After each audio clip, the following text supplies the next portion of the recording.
Baik, Bismillahirrahmanirrahim. Assalamualaikum warahmatullahi wabarakatuh. Selamat datang kembali di video materi pembelajaran untuk matematika peminatan. Sebenarnya mau kita lakukan ke lanjut pembahasan soal matematika peminatan kelas 11. Cuman ini kayaknya perlu saya sampaikan materi kelas 10. Saya ulang kembali untuk materi prasyarat untuk soal-soal yang akan saya bahas berikutnya. Maka kali ini yang akan kita pelajari adalah nilai perbandingan trigonometri pada segitiga siku-siku. Silakan kamu perhatikan segitiga siku-siku di sini. Di sini ada segitiga siku-siku.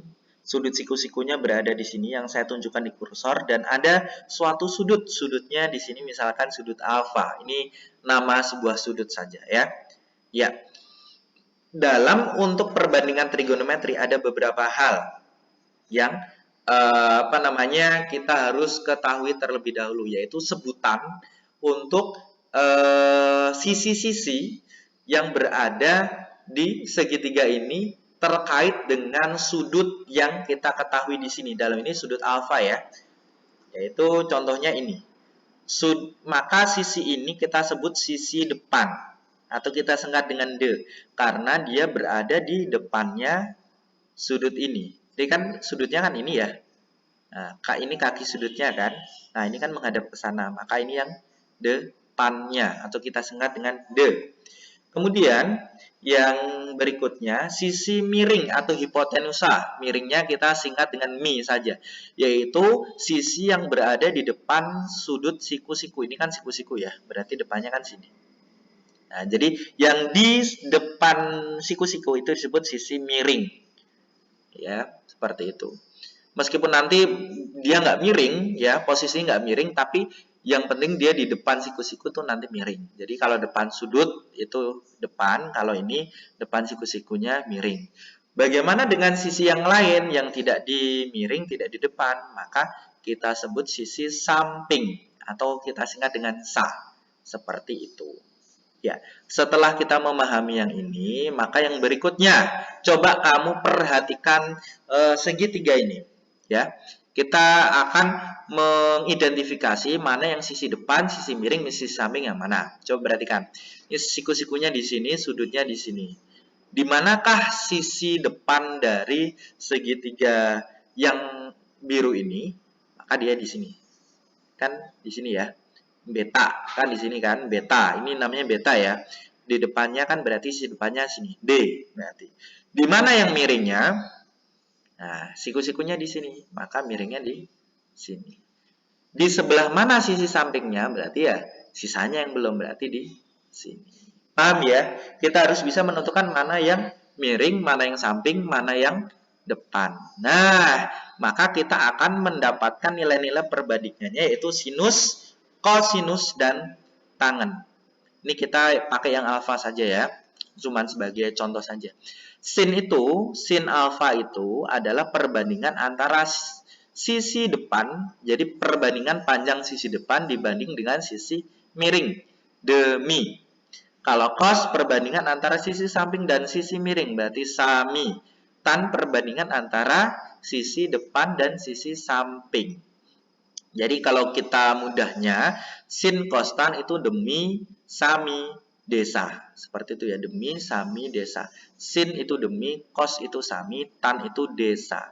Nah, untuk tambahan tan itu juga bisa disajikan dalam sin alfa per cos alfa. Ini kan desa. Kalau nggak percaya coba aja demi per sami, nanti hasilnya desa. Ya, jadi seperti itu. Oke, nah setelah kita mengetahui konsep apa itu nilai dari sin, cos, dan tan, maka kita akan mengecek pemahamannya dengan segitiga atau soal yang di sini ya. Ini nanti akan muncul sebuah segitiga di sini. Ya, segitiga siku-siku, sudutnya di sini B atau bukan B, beta. Ya, sisinya 6, 10 sama 8. Yang diminta adalah menentukan nilai sin beta, cos beta, dan tan beta. Kalau semisal di sini misalkan ya, salah satunya itu tidak diketahui. Semisal ini tidak diketahui nih, semisalkan. Nah, gimana nanti cara menentukan sin costanya? Kan ada yang kurang kan sisinya kan? Maka caranya kamu tentukan terlebih dahulu, ya, tentukan terlebih dahulu yang ini supaya dengan menggunakan teorema Pitagoras, ya, dengan menggunakan teorema Pitagoras. Jadi nanti menentukan ini misalkan belum diketahui dengan menggunakan teorema Pitagoras gimana? Ini sudah pernah dipelajari ketika SMP. Jadi 10 kuadrat dikurangi 6 kuadrat kemudian diakarkan seperti itu. Paham ya caranya? Ya. Kemudian yang berikutnya kita akan menentukan nilai sin, cos, dan tan dari sudut beta. Maka caranya kita harus menentukan sisi depan, sisi miring, dan sisi sampingnya. Ya, kalau sudutnya di sini, maka di depannya kan sebelah sini ya. Nah, ini depannya, sisi depan. Nah, siku-sikunya di sini, maka sisi miringnya di mana? Maka di depannya sini kan. Nah, ini miringnya. Pak, kok nggak miring, Pak? Yang ini kan miring, Pak. Seharusnya miring, ini kan yang miring, bukan. Saya ingatkan lagi, miring itu sisi yang di depannya siku-siku, sudut siku-siku. Nah, mau dia berdiri sejajar seperti ini atau bagaimana, yang penting yang disebut miring itu adalah yang di depan siku-siku. Nah, sisi yang bukan depan, bukan miring, dia yang sisi samping, seperti ini. Ya, sekarang kita tentukan nilai sin betanya. Sin beta tadi apa? Demi. Ya, kan sama nih. Demi, depannya 8, mi-nya 10, maka 8 per 10. Kita sederhanakan 4 per 5. Nah, itu cara menentukan sin beta. Oke, seperti itu. Coba yang cos lagi ya, saya contohkan lagi. Cos beta berarti sesuai rumus ini tadi.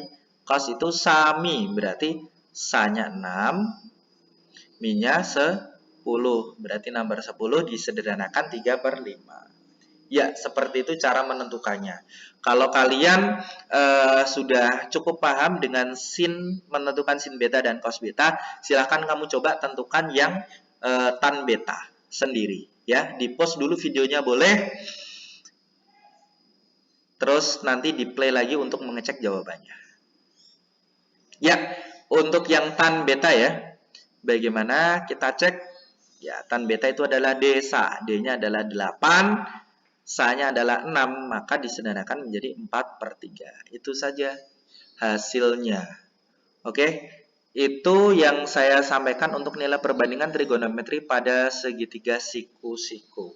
Pak, bagaimana kalau segitiganya 3 siku-siku, Pak? Maka nanti ada yang lain ya. Yang penting inti dasar dari sin kostan itu adalah perbandingan seperti ini. Nanti ada di aturan sin, aturan cos itu juga mempengaruhi. Tapi ide dasarnya untuk perbandingan sin kostan adalah seperti ini. Itu saja, terima kasih. Kalau misalnya ada yang belum paham atau usul, silahkan komen-komen di bawah atau boleh ditanyakan di grup Q&A WA saya. Terima kasih. Assalamualaikum warahmatullahi wabarakatuh.